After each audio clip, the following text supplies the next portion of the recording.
തിങ്കളാഴ്ച വോട്ടെണ്ണലിനുള്ള എല്ലാ ക്രമീകരണങ്ങളും പൂർത്തിയായതായി തെരഞ്ഞെടുപ്പ് കമ്മീഷൻ.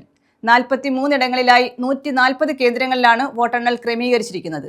രാവിലെ 8 മണിക്ക് തന്നെ വോട്ടെണ്ണൽ ആരംഭിക്കുന്നതിനായുള്ള എല്ലാ നടപടിക്രമങ്ങളും പൂർത്തിയായതായി മുഖ്യ തെരഞ്ഞെടുപ്പ് ഓഫീസർ രത്തൻ യു ഖേൽക്കർ അറിയിച്ചു.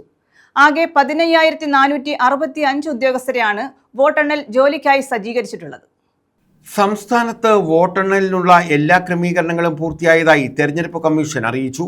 ആകെ 15,465 ഉദ്യോഗസ്ഥരെയാണ് വോട്ടെണ്ണൽ ജോലിക്കായി സജ്ജീകരിച്ചിട്ടുള്ളത്.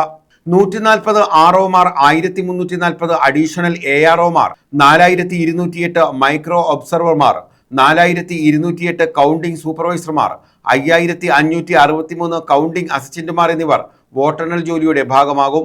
സ്ഥാനാർത്ഥികളുടെയോ ഏജന്റുമാരുടെയോ സാന്നിധ്യത്തിൽ ഒബ്സർവറുടെ സാക്ഷ്യപത്രത്തോടെ വീഡിയോ റെക്കോർഡിംഗോടുകൂടിയാണ് സ്ട്രോങ് റൂമുകൾ തുറക്കുക. ആദ്യം തപാൽ വോട്ടുകളാണ് എണ്ണി തുടങ്ങുന്നത്. ഒരു വോട്ടെണ്ണൽ കേന്ദ്രത്തിൽ EVMലെ വോട്ടുകൾ എണ്ണാൻ പരമാവധി 14 ടേബിളുകൾ വീതമുണ്ടാകും. വോട്ടെണ്ണൽ ഹാളിൽ കർശനമായ നിയന്ത്രണങ്ങളാണ് ഏർപ്പെടുത്തിയിരിക്കുന്നത്. സ്ഥാനാർത്ഥികളും ഏജന്റുമാരും ഔദ്യോഗിക തിരിച്ചറിയൽ കാർഡ് പ്രദർശിപ്പിക്കണം. വോട്ടെണ്ണൽ തുടങ്ങുന്നതിന് 1 മണിക്കൂർ മുമ്പെങ്കിലും ഹാജരാകണമെന്നും നിർദ്ദേശമുണ്ട്. വോട്ടെണ്ണൽ കഴിഞ്ഞ് 48 മണിക്കൂറിനുള്ളിൽ വോട്ടിംഗുമായും വോട്ടെണ്ണലുമായും ബന്ധപ്പെട്ട സമഗ്ര വിവരങ്ങളടങ്ങുന്ന കേന്ദ്ര തെരഞ്ഞെടുപ്പ് കമ്മീഷന്റെ ഇൻഡെക്സ് കാർഡ് പ്രസിദ്ധീകരിക്കുമെന്നും മുഖ്യ തെരഞ്ഞെടുപ്പ് ഓഫീസർ അറിയിച്ചു. News desk.